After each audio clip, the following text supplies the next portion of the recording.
Salam, comptabilité de fin d'exercice. Donc à la fin de chaque exercice comptable et après la comptabilisation de toutes les opérations courantes, achat, vente, règlement, la nécessité d'arrêter les comptes, de les totaliser, de les vérifier et d'en faire la synthèse apparaît évidente pour toutes les entreprises qui tiennent leur comptabilité. Donc les traitements comptables de fin d'exercice sont importants, déjà parce qu'ils ont un caractère obligatoire, réglementaire et fiscal au Maroc. 2. Pour le respect des principes comptables définis par le Code général de normalisation comptable. 3. Les écritures ou les traitements de fin d'exercice permettent la présentation de documents de synthèse qui sont fiables et qui reflètent réellement la situation financière de l'entreprise vis-à-vis de tous les tiers, dirigeants, associés, actionnaires, personnels, etc. Et puis l'établissement des documents de gestion, ce qu'on appelle le dossier de gestion, comme le tableau de solde intermédiaire de gestion, le tableau de financement, le tableau des flux de trésorerie, qui nous permettent de calculer des indicateurs clés qui nous orientent vers la prise de décision.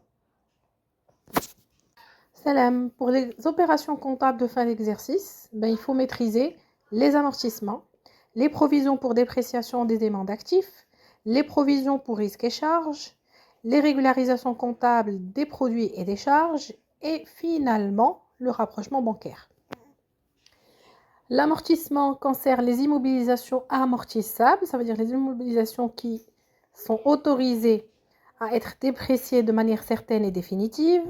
Les provisions pour dépréciation d'éléments d'actifs, il y a certains éléments appartenant à l'actif de l'entreprise, donc ce que possède l'entreprise, qui se déprécient, d'accord, dans certaines conditions ou suite à certains événements. On a les provisions pour risques et charges, c'est également une dépréciation, mais qui n'est pas certaine, elle est probable suite à des événements que vit l'entreprise, soit des événements en cours ou des événements futurs.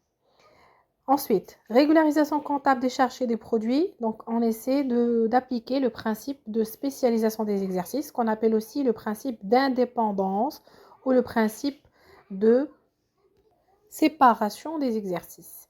Et finalement, le rapprochement bancaire qui consiste à s'assurer de la concordance entre le relevé bancaire à la fin de l'exercice et le solde du compte banque en comptabilité de l'entreprise. Salam. Opération comptable de fin d'exercice. Alors les amortissements. Les choses à retenir, donc déjà distinguer entre le système linéaire et le système dégressif. Deuxième élément, maîtriser les coefficients du système dégressif. Troisième, apprendre par cœur toutes les formules d'amortissement qui soient dégressifs ou linéaires. Quatrième élément, maîtriser et retenir les comptes à utiliser, donc que ce soit les comptes de charge ou les comptes de la rubrique 28. Et finalement, maîtriser également la cession des IMO amortissables. Alors les formules, le taux égale 100 sur la durée d'amortissement, ou bien la durée égale 100 sur le taux d'amortissement. Deuxième formule, la dotation linéaire est égale à la valeur d'origine multipliée par le taux fois petit n sur 12. La valeur d'origine, assurez-vous qu'il s'agit du coût d'acquisition de l'immobilisation. Le coût d'acquisition hors TVA, bien sûr. Le petit n dans la formule de dotation, c'est le nombre de mois d'utilisation de l'immobilisation pendant l'année. Si je suis en train de calculer la dotation de 2018, alors je vais m'assurer combien de mois en 2018 j'ai utilisé la machine ou l'immobilisation en règle générale. Donc c'est égal au petit n. Troisième, dotation dégressive. La différence avec la dotation linéaire, c'est que la base d'amortissement, la base, c'est pas toujours la valeur d'origine. Ça sera la valeur d'origine uniquement pour la dotation de la première année. Pour les années qui suivent, donc je vais prendre la VNA, ce qu'on appelle la valeur nette comptable de l'année précédente qui va servir de base, que je multiplie par le taux dégressif cette fois-ci, fois toujours petit n sur 12. Et le taux dégressif, c'est égal au taux linéaire multiplié par un coefficient. Coefficient à prendre par cœur. Donc le coefficient 1,5 qui est de quand la durée est de 3 à 4 ans comprise. Le coefficient il est de 2 quand la durée est de 5 à 6 ans comprise. Le coefficient il est de 3 quand il s'agit d'une durée d'amortissement de plus de 6 ans. Ensuite, le cumul d'amortissement d'une année n est égal à la valeur d'origine, toujours, fois le taux, multiplié par un grand N. Ce grand N correspond à la durée globale entre la date d'acquisition ou la date d'entrée de l'immobilisation jusqu'à la date d'inventaire pour laquelle je vais calculer ce cumul d'amortissement. La valeur nette d'amortissement ou bien la valeur nette comptable, c'est toujours valeur d'origine moins cumul d'amortissement. Faites attention, valeur nette comptable, c'est la valeur d'origine moins cumul d'amortissement. C'est toujours la valeur d'origine et je déduis le cumul d'amortissement. Donc, j'ai toujours besoin de déterminer une date d'inventaire. Si je veux la VNA de 2021, ça va être la valeur d'origine moins cumul d'amortissement de 2021. Si je veux la VNA de 2017, ben ça va être égal à la valeur d'origine moins cumul d'amortissement de 2017. Et ainsi de suite. Concernant la comptabilisation des amortissements, chaque fois que je détermine une dotation, donc c'est une charge pour l'entreprise, je vais utiliser des comptes de la classe 6. Alors, il n'y a pas beaucoup de comptes à retenir. Il y a le 6191, c'est la dotation d'amortissement des IMO en valeur. Le 6192, c'est la dotation des IMO incorporels. Et le 6193, c'est la dotation d'amortissement des IMO corporels. Donc, vous avez trois catégories d'IMO, trois numéros de compte différents. Et c'est toujours un compte qui commence par le 619, c'est-à-dire le poste 619 qui est dotation d'amortissement. La contrepartie de ce compte de charge, bien sûr, une charge se débite. Donc, au crédit, qu'est-ce que je vais avoir? Je vais avoir un compte d'actifs, mais plus précisément, c'est la rubrique 28, qui est le compte amortissement. Faites attention, une différence. Au débit, j'ai la dotation, c'est une charge, dotation d'amortissement, mais au crédit, j'ai uniquement amortissement. C'est une dépréciation de la classe 2, c'est une dépréciation de l'actif immobilisé. Donc 28, généralement pour retenir le compte, vous avez par exemple l'amortissement du matériel et outillage. Donc vous allez reprendre le compte matériel et outillage, c'est le compte 23-22. J'enlève le dernier chiffre et je mets un 8 en deuxième position, ça va être le 28-33. Donc, il ne faut pas oublier de rattacher chaque année la dotation annuelle des immobilisations amortissables. Quand l'immobilisation elle est totalement amortie, ben, j'arrêterai de constater les dotations, bien sûr, à partir de l'année suivante qui suit l'année de fin d'amortissement. Sauf les IMO en non-valeur. Les IMO en non-valeur, j'ai besoin de faire une écriture de retrait. Il faut retirer ou supprimer les IMO en non-valeur du bilan ou de la comptabilité de l'entreprise.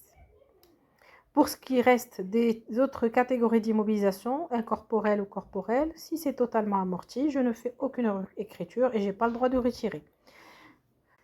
Pour retirer une immobilisation incorporelle ou corporelle, ben, il me faut absolument un procès-verbal de retrait. Donc, soit ça va être une cession, d'accord, j'ai procédé à la vente de l'immobilisation, soit ça va être un procès-verbal de mise en rebut, une machine que je n'utilise plus, donc je vais l'écarter, je vais la jeter, donc je fais un procès-verbal que je communique au comptable pour pouvoir supprimer cette immobilisation de l'actif.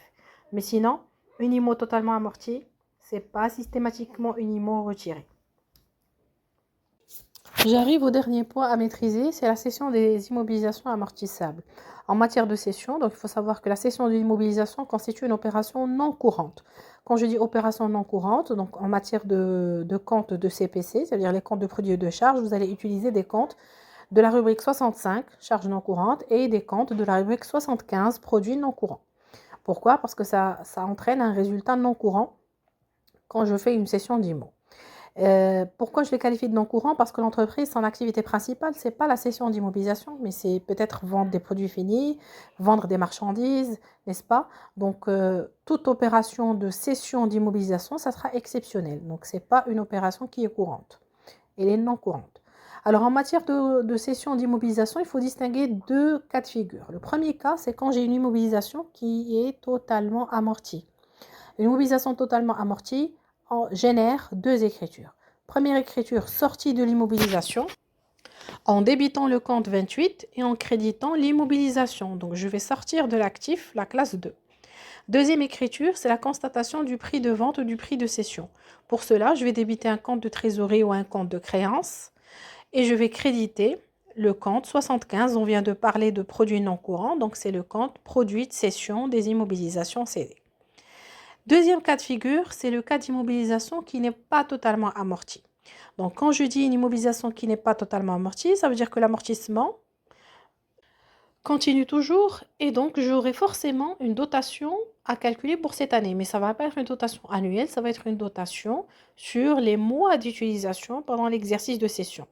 J'ai vendu le 30 avril, l'exercice c'est l'exercice comptable civil, ça veut dire que je l'ai utilisé janvier, février, mars, 3 mois d'utilisation. D'accord?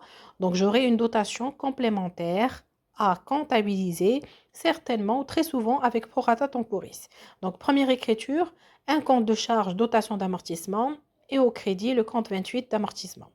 Deuxième écriture, je reprends comme tout à l'heure la sortie. Mais la différence avec le premier cas, c'est qu'ici en matière de sortie, je ne vais pas uniquement débiter amortissement cumulé et créditer l'immobilisation, mais je vais également débiter la VNA. Donc, je vais avoir deux comptes au débit, amortissement cumulé, le compte 28, et 65 VNA des immobilisations cédées.